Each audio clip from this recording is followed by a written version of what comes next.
নমস্কার, আমি সুপ্রীতি। আমার চ্যানেল ফুডপ্রীতিতে আপনাদের সবাইকে স্বাগত। আজকে তৈরি করছি নিরামিষ দিনে খাওয়ার জন্য পটলের একটা দারুণ রেসিপি। এটা আপনারা ভাত, রুটি, লুচি, পরোটা সব কিছুর সাথেই খেতে পারবেন। আসুন দেখে নেওয়া যাক আজকের রেসিপি।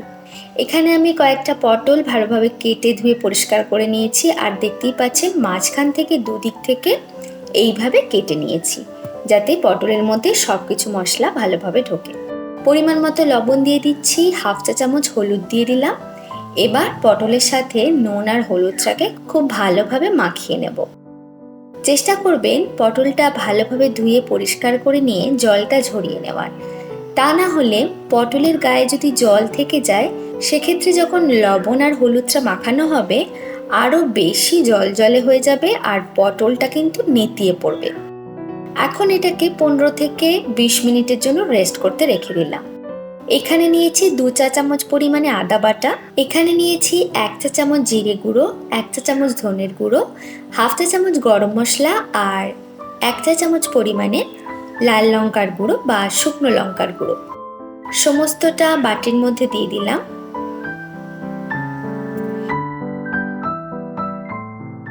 এবার এর মধ্যে খুব সামান্য পরিমাণে একটু জল নিয়ে নিচ্ছি। এবার আদা বাটা আর গুঁড়ো মশলাটা ভালোভাবে মিশিয়ে নিচ্ছি। এবার এটাকে খানিকক্ষণের জন্য রেস্ট করতে রেখে দেবো, যাতে মশলাটা খুব ভালোভাবে ভিজে যায়।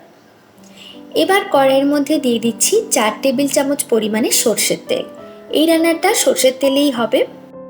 এবার আগে থেকে ম্যারিনেট করে রাখা পটলগুলো একে একে কড়াইয়ের মধ্যে দিয়ে দিচ্ছি।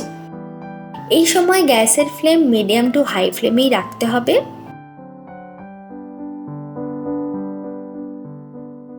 সব পটলগুলোকে দিয়ে হাই ফ্লেমে আমি এগুলোকে ভেজে নেব, যতক্ষণ না একটা ব্রাউন কালার ধরছে।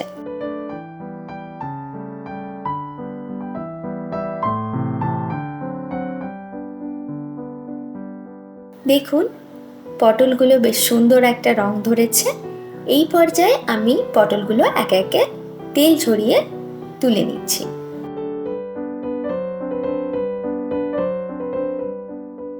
সমস্ত পটল তোলা হয়ে গেলে ওই একই তেলের মধ্যে দিয়ে দিচ্ছি একটা ছোট এলাচ, 1 ইঞ্চি পরিমাণে দারচিনির টুকরো,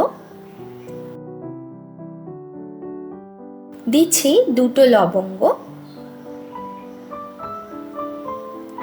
এবার গোটা গরম মশলাটাকে একটু নাড়াচাড়া করে নেব, যতক্ষণ না একটা সুন্দর গন্ধ বেরোচ্ছে। লো ফ্লেমে মশলাটা আমি একটু নাড়াচাড়া করে নিলাম।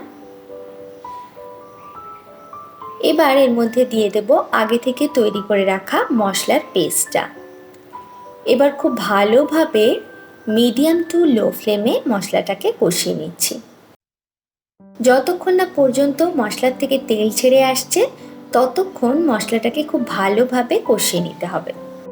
মশলা কষাতে কষাতে এর মধ্যে দিয়ে দিচ্ছি হাফ চা চামচ পরিমাণে হলুদের গুঁড়ো।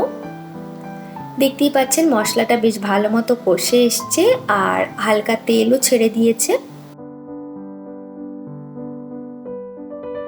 এবার এর মধ্যে দিয়ে দিচ্ছি হাফ চা চামচ পরিমাণে কাশ্মীরি লঙ্কার গুঁড়ো।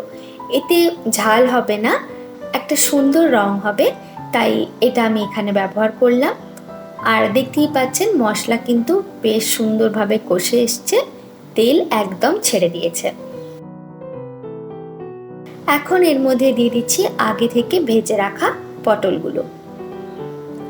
পটলগুলো দিয়ে মশলার সাথে খুব ভালোভাবে মিশিয়ে নিচ্ছি আর মিডিয়াম টু লো ফ্লেমে একটু কষিয়ে নিচ্ছি।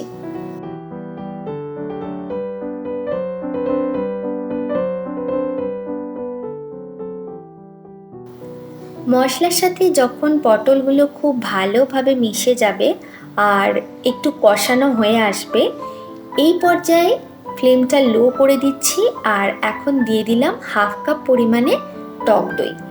অবশ্যই করে টক দইটা নর্মাল টেম্পারেচারের হতে হবে।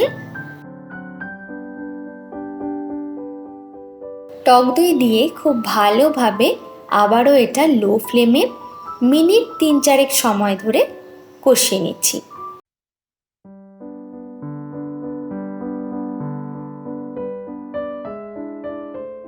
এখন এর মধ্যে অ্যাড করে দিচ্ছি 1/2 কাপ পরিমাণে জল।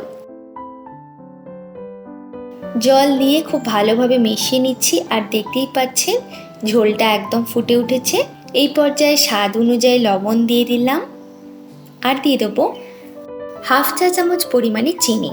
নিরামিষ রান্নায় যদি চিনি ব্যবহার করা হয় তাহলে স্বাদটা খুব ভালো হয়। এটাতে কিন্তু রান্নাটা মিষ্টি হয়ে যাবে না, কিন্তু স্বাদটা ব্যালেন্স হবে। এবার ঢাকা দিয়ে 5-7 মিনিটের জন্য মিডিয়াম ফ্লেমে হতে দিলাম। দেখুন ঢাকনা খুলে নিয়েছি। এই পর্যায়ে তৈরি হয়ে গেছে পটলের একটা দারুণ নিরামিষ রেসিপি। আপনাদের এই রেসিপি কেমন লাগলো অবশ্যই আমাকে কমেন্টের মাধ্যমে জানাবেন। আমার চ্যানেলে নতুন বন্ধু হয়ে থাকলে প্লিজ আমার চ্যানেলটিকে সাবস্ক্রাইব করার অনুরোধ রইল। ভালো থাকবেন, সুস্থ থাকবেন, সাবধান থাকবেন।